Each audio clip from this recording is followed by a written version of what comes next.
Vas-y, Bi, c'est l'heure de la vidéo, il faut se réchauffer. Ah. Bonjour à tous et à toutes. Bienvenue dans cette nouvelle vidéo. Nous sommes super contents de vous retrouver pour une vidéo dédiée au rétract et la gestion de l'électricité à bord. Si vous aménagez un véhicule ou vous souhaitez partir prochainement en voyage dans un pays froid comme ici, là il fait moins 3 degrés, et bien cette vidéo est pour vous puisqu'on va aborder le sujet des équipements nécessaires afin de produire de l'électricité et surtout ne pas se retrouver en panne de courant.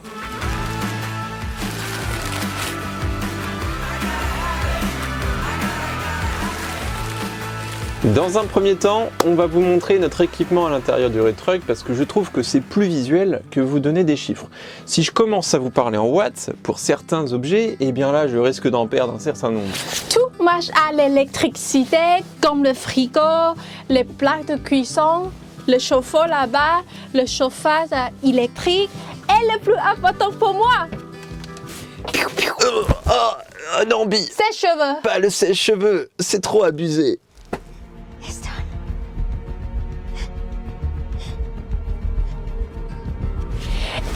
N'oublions pas tous les accessoires dans la cabine. Vous l'avez compris, on consomme énormément d'électricité entre nos accessoires de confort, 1500 watts à peu près, et mes outils de travail, 250 watts en continu. Cela inclut un ordinateur, mais surtout un serveur et un disque dur auto-alimenté. Et encore, je suis gentil, parce qu'ici il y avait un ring de minage et mon imprimante 3D. Maintenant que vous avez une idée de notre consommation, on va vous montrer notre équipement afin de produire de l'électricité et le stocker. Mais pour cette partie technique, c'est Justin, il va vous présenter parce qu'il adore ça. Nous disposons de 4 panneaux solaires de 350 watts. Du coup, ça fait un équivalent de 1400 watts sur le toit. L'avantage d'un camion comme celui-ci, c'est d'avoir beaucoup de place sur le pavillon et du coup de pouvoir installer beaucoup de panneaux solaires. À l'origine du projet, on voulait partir sur le continent africain et c'est toujours le cas. Là, on se fait juste un petit détour en Norvège. Lorsqu'on a fabriqué le rétruck, l'origine aussi de sa conception, c'était d'avoir un véhicule autonome en électricité en Normandie. Parce que la Normandie, c'est notre région avec Bi. Et l'hiver dernier, lorsqu'on a voyagé avec le rétruck, on n'a pas eu de problème.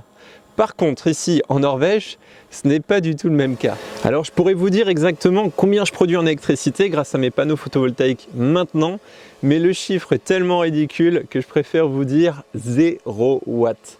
C'est pour ça, ayez bien en tête que si vous partez dans des pays nordiques ou d'autres pays du grand froid, eh bien vous allez très peu produire, voire rien du tout. Là, ce que je produis actuellement, c'est juste un petit bonus. Ça sert strictement à rien dans le camion, à part 2-3 LED et voilà. Donc maintenant, on va passer aux choses sérieuses, produire de l'électricité pour survivre l'hiver. En toute transparence avec vous, cette vidéo est sponsorisée par MyShop Solaire. Merci. Il y a un peu plus d'1 an, ils nous ont fourni 2 accessoires qui nous sont aujourd'hui indispensables. Pourquoi on n'a pas fait la vidéo avant? Eh bien parce qu'on n'en avait pas besoin en fait, ça ne servait à rien, on n'en avait pas l'utilité, nos panneaux solaires nous suffisaient. Aujourd'hui, ce n'est plus du tout le même scénario puisqu'on les utilise tous les jours et avec Bi, on va pouvoir vous faire une petite review complète et détaillée sur leur utilisation. Oui, c'est vraiment tous les jours. Tous les jours. Sans eux, on ne pourrait plus produire de vidéos. Merci, MyShop Solaire. Le premier appareil, c'est vraiment mon préféré puisque j'utilisais à peu près la même chose en Australie.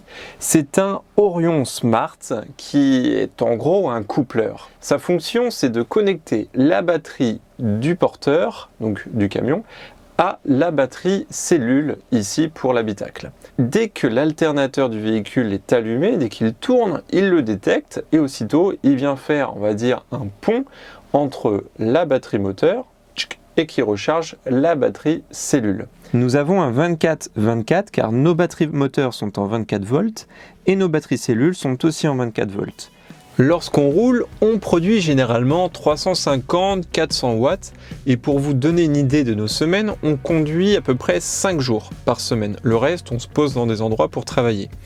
Quand on conduit 3 à 4 heures.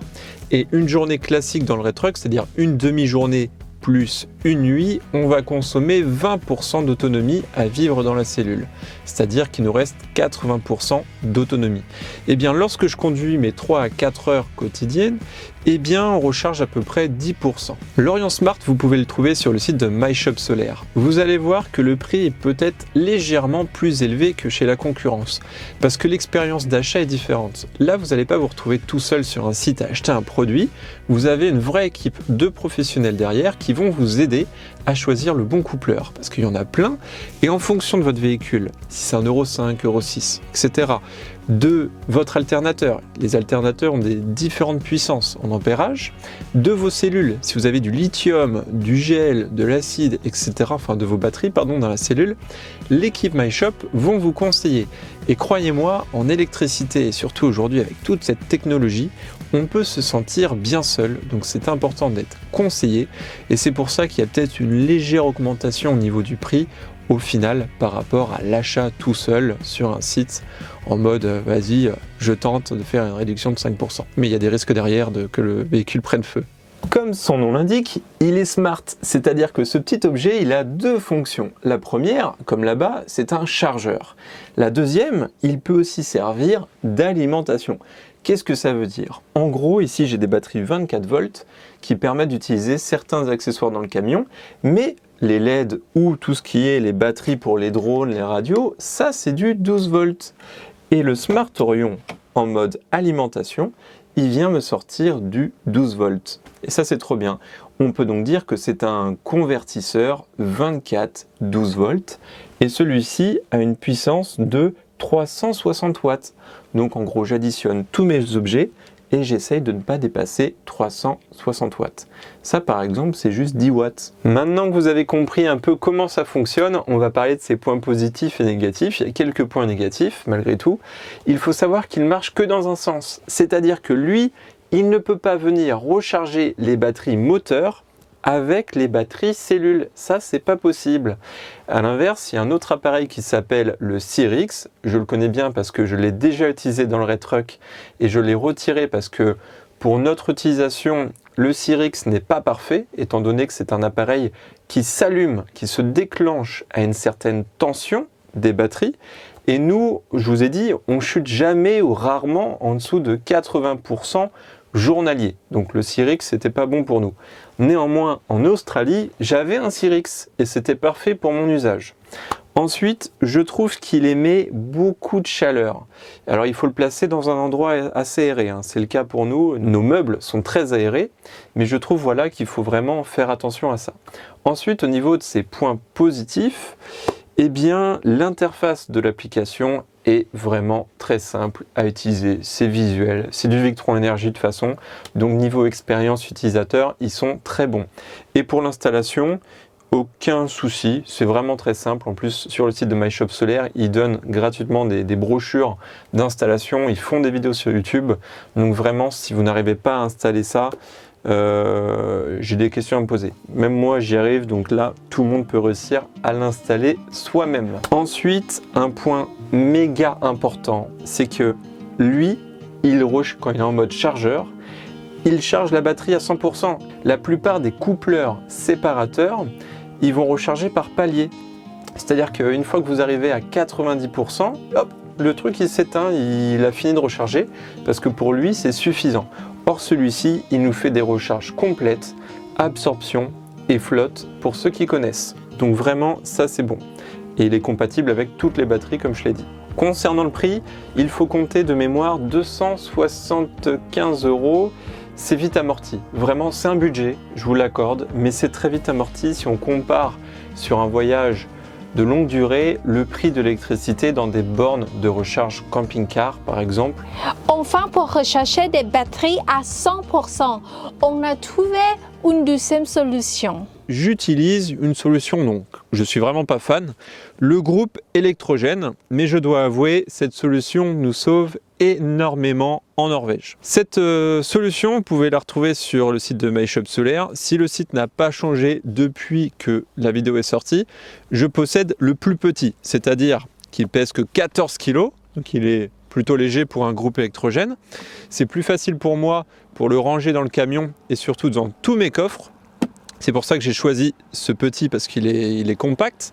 Mais par contre, évidemment, niveau puissance, eh ben, c'est plutôt faible. Celui-ci a une puissance de 1000 watts. C'est fou. Je l'ai à peine éteint il y a quelques minutes pour tourner le début de la vidéo et il a déjà commencé à geler. C'est en train de geler. C'est fou comment la nature évolue vite ici. Alors un groupe électrogène, c'est quoi? C'est un petit moteur. Là, celui-ci, c'est un moteur 4 temps qui fonctionne à essence et qui produit de l'électricité. Voilà, tout simplement. Là, écoutez bien mon conseil. Si vous avez un petit fourgon et que vous avez peu de panneaux solaires sur le toit et que vous êtes habitué à du camping sauvage comme nous, vraiment, le groupe électrogène, il va falloir y penser dans votre aménagement. C'est un appareil qui prend de la place. Vous voyez, celui-ci, c'est un modèle compact, mais vous, si vous êtes assez énergivore en électricité, il va vous falloir clairement un modèle plus gros. Par exemple, celui des Vadruer Forever, un modèle 2000 watts, voire plus gros, mais ça vraiment c'est quelque chose à penser dans son aménagement parce qu'à ce jour ça reste le seul appareil capable de vous délivrer une très bonne recharge électrique. On va pas perdre de temps, on va directement parler des points négatifs. Je le trouve super bruyant. Après je suis pas habitué, je sais que j'ai des amis dans le bâtiment, ils me disent que mon groupe électrogène est très silencieux par rapport au leur. Le mien, vraiment j'ai l'impression d'entendre que lui. Lorsqu'on voyage, on adore avec Billy de se retrouver comme ici, en pleine nature, d'être tranquille, d'être zen, d'entendre aucun bruit. Et bien là, c'est pas le cas. On a l'impression d'entendre que lui. Ensuite, il a un tout petit réservoir, Rikiki, 2,1 litres. Je trouve que c'est trop peu. Heureusement, sa consommation est minime, donc ça compense. On va dire qu'on est un peu moins d'1 litre à l'heure, donc on arrive à l'utiliser 2h30 avant de remplir le réservoir. Mais quand on est ici sur un spot pendant plusieurs jours pour travailler, bah vraiment, j'ai l'impression de faire que de le remplir en permanence. Alors vous l'avez vu, je possède un câble électrique, je ne sais plus combien il fait de long, 15, 20 mètres.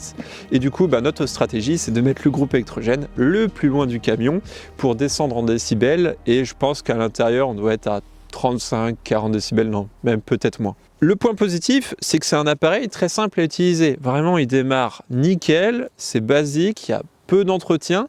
Néanmoins, ça demande d'être quand même assez sérieux. Moi, je sais que là-dessus, je note mes heures de moteur et ensuite, je fais des vidanges régulières. Hop, on va faire sa vidange vite fait, comme promis. Petite astuce, faites chauffer votre groupe électrogène avant. Ça va permettre de fluidifier l'huile et du coup, de mieux évacuer les petites impuretés. Et l'huile va mieux s'écouler du coup. Elle va être moins épaisse, surtout dans un pays froid. Là, on retrouve du coup l'admission d'air, le carburateur, hop, et là, on a le petit bouchon pour faire la vidange et remplir l'huile avec l'indicateur d'huile. Vous voyez ?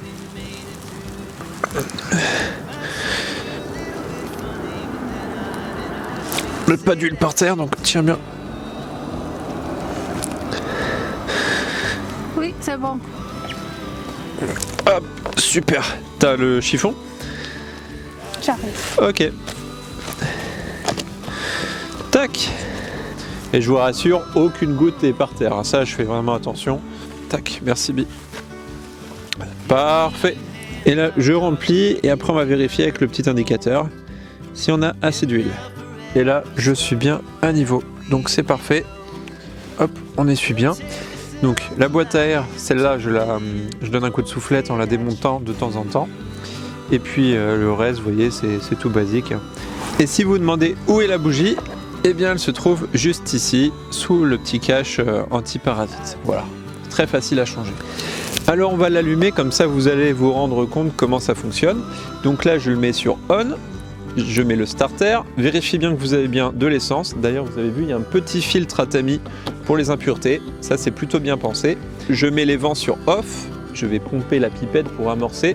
Voilà, ça me rappelle le paramoteur. Tac. Ensuite, je le démarre.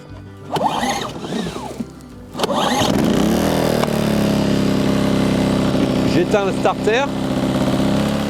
Voilà. Et j'ouvre les vents pour que le circuit puisse être alimenté. Voilà. Bien, il est auto-accéléré. Vous vous rendez compte du bruit. On va bouger un peu. Venez. On va le laisser se réchauffer parce que là, il est quand même bien gelé. Du coup, ce qu'il faut savoir, c'est que ce groupe-là a une puissance de 1000 watts. mais je ne vais pas utiliser les 1000 watts, ça c'est important. Le constructeur indique notamment qu'il ne faut pas dépasser 850 watts de puissance nominale. Moi, je vais vous dire, je me mets à 750 watts parce que dans le camion, je peux régler l'ampérage. Et à 750 watts, comme ça, j'ai un peu moins de bruit et une consommation aussi moins élevée. Autre point, il a la technologie inverteur, ça préserve les appareils du moins. Et il a quelques petites options intéressantes comme l'arrêt du moteur en cas de manque d'huile. Ça permet notamment d'éviter un serrage du moteur et plein de petits gadgets que j'utilise pas comme un port USB, une recharge de 12 volts pour les batteries, mais ça on va dire c'est plutôt accessoire. La marque c'est Pramac, c'est assez connu. Niveau prix, il faut compter, alors je ne vais pas dire de bêtises, mais je crois que c'est 450 € par rapport à la qualité du produit et le prix. Plutôt bon marché. D'ailleurs, ça me faisait un peu peur. J'avais l'impression que pour ce prix-là, j'allais avoir quelque chose de plutôt cheap. Pour le moment, aucun problème. Eh bien, vous avez toutes les informations à savoir. Là, je vais le brancher au camion. Ça va vous donner une idée de comment ça fonctionne. Je me plug au Red Truck.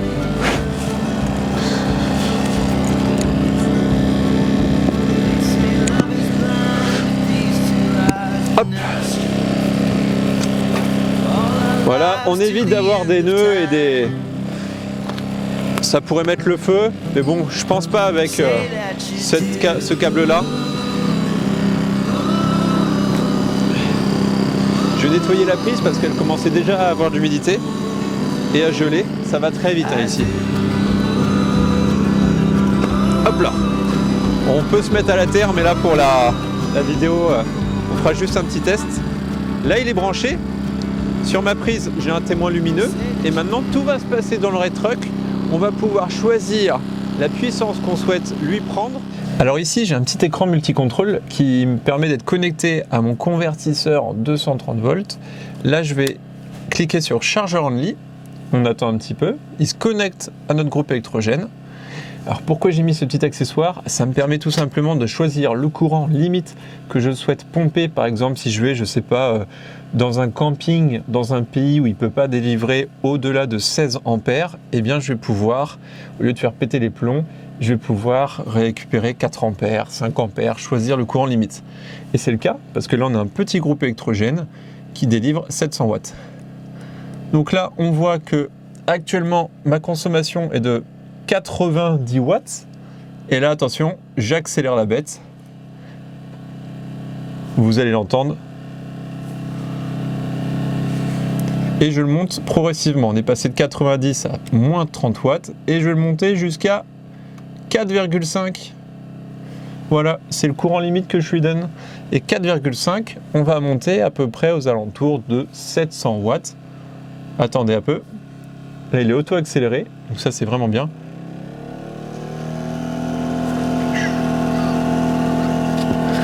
Et là, nous avons à l'écran 748 watts, 755.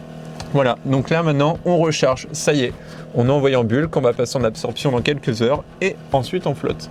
Voilà, j'espère que ça vous a aidé à comprendre comment fonctionne un groupe électrogène et comment ça marche dans le Red Truck. Ça y est, c'est la fin de cette vidéo, j'espère que vous l'avez apprécié. Je tiens encore à remercier notre sponsor MyShop Solaire de nous avoir aidé une nouvelle fois sur ce projet-là de voyage dans le Grand Nord. Et puis c'est vraiment une équipe géniale, on a eu la chance d'en rencontrer certains et vraiment ils vont être là pour vous aider si besoin. Voilà. Et n'hésitez pas à lâcher des likes pour nous soutenir. Et oui, c'est super important, ça ne vous coûte rien, rassurez-vous, ça au moins ça c'est gratuit. Et puis ça va permettre à la chaîne YouTube de mieux se développer et surtout de permettre à des gens qui sont intéressés par ce sujet-là pour leur aménagement de tomber sur cette vidéo. Donc c'est vraiment super important, voilà. On se retrouve même endroit, même heure, jeudi prochain pour une aventure en Norvège dans le voyage autour du monde, saison 2. Oui, et merci beaucoup, MyShop Soleil. Soleil, j'adore soleil, panneau soleil, BNB. C'est des panneaux solaires qu'on a. Panneau solaire.